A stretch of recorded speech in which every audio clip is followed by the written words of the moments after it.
Honneur à vous les gars, j'espère que vous allez bien et bienvenue sur Fumi Show, review du premier épisode de Solo Leveling. Alors c'est l'animé du moment, très clairement, j'en ai parlé à beaucoup de personnes, ils m'ont dit tu vas voir, ça va être une dinguerie, c'est un banger de ouf, etc. C'est le meilleur de tous les webtoons de tous les temps, tout le monde me le vend comme si c'était une dinguerie. Les gens me le vendent autant que l'arc Shibuya de Jujutsu Kaisen. Alors l'arc Shibuya de Jujutsu Kaisen c'était bon, il y avait des défauts, c'est une petite masterclass, voilà, il n'y a pas de souci à ce niveau-là, mais là, les gens me vendent ça comme si c'était une dinguerie, mais je vous jure, le nombre de personnes qui m'ont dit que Solo Leveling, je vais péter un câble, c'est assez incroyable. Donc, évidemment, dès que l'épisode est sorti, bim, j'ai été me mater ça, le premier épisode, je me doute bien que c'est une mise en bouche, et évidemment que mon jugement ne se basera pas du tout sur ce premier épisode, ce sera sur la saison au global, mais voilà. Petite review de ce premier épisode. Alors déjà, j'ai trouvé que c'était plutôt bien. Vous savez, je trouve que les adaptations animées qui passent de webtoon à adaptation en animé, je trouve que c'est plutôt pas mal parce que lorsque tu veux retourner sur le webtoon, eh bien la transition est plutôt simple. Pourquoi ? Parce que les webtoons, c'est en couleur, etc. Tu retrouves vraiment l'esprit du webtoon, que ce soit en animé ou en webtoon. Enfin, la transition se fait selon moi plus facilement qu'un animé avec le manga ou le manga vers l'animé parce que derrière, forcément, c'est en couleur, etc. Donc, la transition est plus simple, selon moi. Donc, déjà, c'est une bonne idée de faire Solo Leveling en animé. Ils ont mis un petit peu de temps, mine de rien, parce que ça fait un moment qu'il existe, ce webtoon-là. Et donc, on arrive dans un univers où il y a des fameux chasseurs. Alors non, même pas. En fait, c'est un univers dans lequel il y a eu des portails qui se sont ouverts, il me semble qu'il y a un peu plus de 10 ans, ok ? Et donc, ces portails ont laissé passer des hordes de monstres. Donc, il y a plein de monstres qui ont envahi la Terre, mais en fait, les humains, eux aussi, se sont engouffrés à l'intérieur de ces portails. Donc, d'une certaine façon, tu as des monstres qui arrivent sur la Terre et qui viennent, des fois, je pense, détruire des choses sur la Terre, ok ? Mais tu as aussi les êtres humains qui rentrent à l'intérieur de ces portails et qui font des donjons. Et ils font des donjons, ils ont classé les donjons de rang E, etc., etc. Voilà, ils les ont classés en termes de difficulté, et les êtres humains, eux aussi, sont, on va dire, eux aussi classifiés en termes de force magique, et ils sont rangés par catégorie, les chasseurs de rang A, B, C, etc. Ok ? Donc on va découvrir Sung. Sung, en fait, c'est un chasseur de rang E. Il est dit d'ailleurs que lorsque tu as un rang, tu ne peux pas le changer. Tu es rang E, c'est comme ça d'ailleurs, parce que c'est en fonction de ta force magique. Et Sung, lui, c'est le plus mauvais de tous. Mais vraiment, de toute l'histoire, il n'y a jamais eu plus mauvais que lui. Il est nul, il se bat avec une petite dague, et en plus, vu qu'il a pas,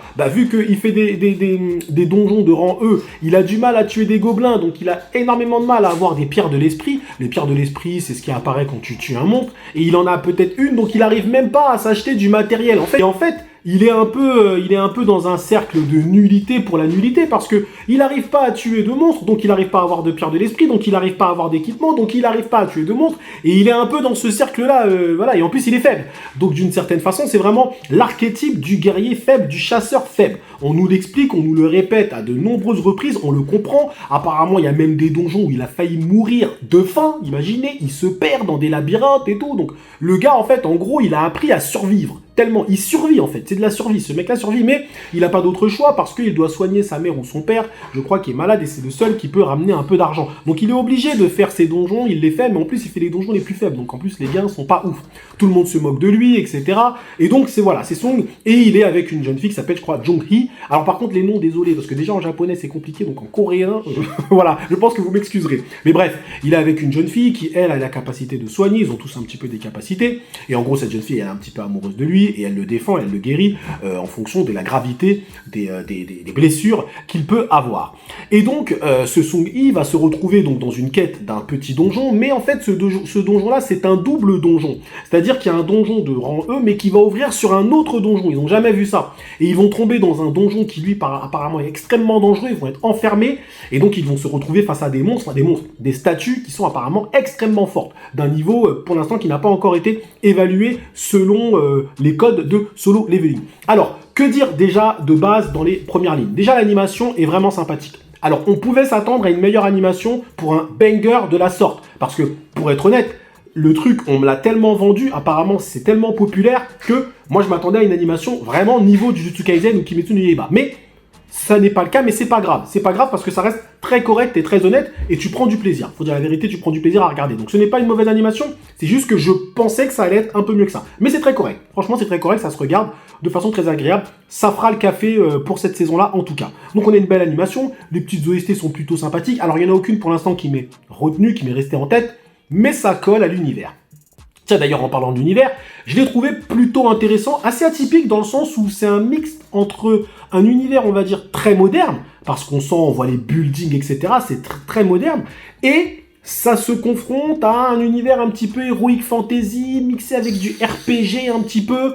Donc voilà, on est sur cet univers-là, qui en soi n'est pas incohérent, parce que c'est expliqué. C'est expliqué, on te dit qu'il y a des portails, des monstres qui arrivent d'un autre univers, donc voilà, on a pris le délire un petit peu isekai, un petit peu RPG, un petit peu un monde moderne avec les problèmes d'un monde moderne, à savoir gagner de l'argent, etc., avec un univers un petit peu heroic fantasy. Ça passe, franchement, ça passe, encore une fois. Voilà, c'est pas un univers, tu te dis, ouais, où est-ce que je suis tombé? Non, franchement, ça reste, pour l'instant, en tout cas, très correct. C'est assez violent, on peut se le dire, c'est assez violent, ça découpe des corps, ça découpe des têtes et tout. En plus, c'est pas trop censuré. Alors, j'ai pas vu la version webtoon, mais à mon avis, ça doit être quasiment pareil. Donc ça, c'est aussi pas mal. On sent que ça va être violent et les combats seront dynamiques. Ce que j'ai apprécié, c'est que, en fait, les pouvoirs ne sont pas, on n'est pas parti dans un truc ultra complexe et tout. C'est, magie, invocation, machin, ça me paraît très simpliste. Moi, ça me va. Moi, ça me va parce que je commence un petit peu, pour être honnête, à en avoir marre des auteurs qui nous font des 4 pages d'explications pour expliquer les pouvoirs de son personnage. Au bout d'un moment, t'as l'impression que tu lis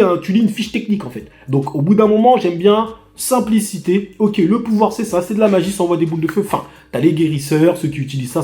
Alors, ça peut se complexifier avec le temps. Oui, il n'y a pas de souci, mais si ça devient trop technique à la JoJo Party 6, ou à la Hunter, ou à la Jujutsu Kaisen, moi, ça peut vite me saouler, en vrai. Même si, en soi, je m'y suis fait, je comprends tout, il n'y a pas de problème à ce niveau-là, mais c'est juste qu'au bout d'un moment, c'est un peu chiant de devoir avoir des explications de pouvoir qui sont plus présentes que le combat en lui-même. C'est-à-dire que tu te retrouves dans des combats où l'explication du pouvoir est plus longue que le combat en lui-même. Ce truc n'a aucun sens. Vous voyez ce que je veux dire? C'est un peu comme dans Baki où un coup de poing, on te fait un reportage animalier pour un coup de poing, tu vois. Donc, voilà, là j'ai aimé la simplicité, l'efficacité des pouvoirs, pour l'instant en tout cas au début. Attention, après ça va très certainement se développer par la suite, mais ça se voit que ce truc ne sera pas ultra technique. Mais on verra, je peux me tromper, bien évidemment. Alors donc ils arrivent dans ce fameux donjon où apparemment visiblement ils vont tous crever. Bon, le truc le plus probable, c'est que ce petit Kina Sung là, qui n'a aucun pouvoir, va déclencher un pouvoir. Évidemment, on s'attend tous à ça. Je veux dire, c'est assez classique, mais c'est ce que je vois venir, en tout cas. C'est qu'il va déclencher un pouvoir, tout le monde va rester sur le cul, il va déclencher quelque chose, et au final, on va s'apercevoir qu'il n'est peut-être pas de rang E, ou il va rester de rang E, mais il va déclencher quelque chose qui va lui donner une capacité qui le fera dépasser tous les autres rangs. Vous voyez ce que je veux dire? Ou peut-être qu'il va pouvoir passer d'un rang à un autre, ce que personne n'a pu faire. On verra. Bon, globalement, ce que je peux dire sur le premier épisode, c'est que c'est sympathique. Pour l'instant, je peux pas vous dire c'est un truc de fou, les frérots, désolé, je ne peux pas venir avec vous en mode c'est un banger. Pour l'instant, je vous dis c'est sympa. C'est sympa, l'animation est correcte, le scénario est simple, les pouvoirs sont efficaces, les personnages sont encore une fois simples mais efficaces, le scénario se déroule petit à petit, il y a toute une organisation autour des chasseurs aussi qui est très intéressante parce qu'on sent que l'argent aura un rôle important dans ce webtoon, dans cette adaptation de webtoon en tout cas. Donc non, franchement, pour l'instant, c'est sympa, je regarderai la suite. Mais je ne vous accompagne pas dans c'est un banger, c'est un truc de ouf. Je vous dis la vérité, les frérots. Franchement, pour l'instant, c'est sympathique. Pour l'instant, Solo Leveling, c'est sympathique. Attendons de voir la suite pour voir si je vais crier à la masterclass, au banger, comme vous, les frérots. En tout cas, merci à vous d'avoir suivi cette petite review jusqu'au bout. Prenez soin de vous et que l'honneur soit avec Sung.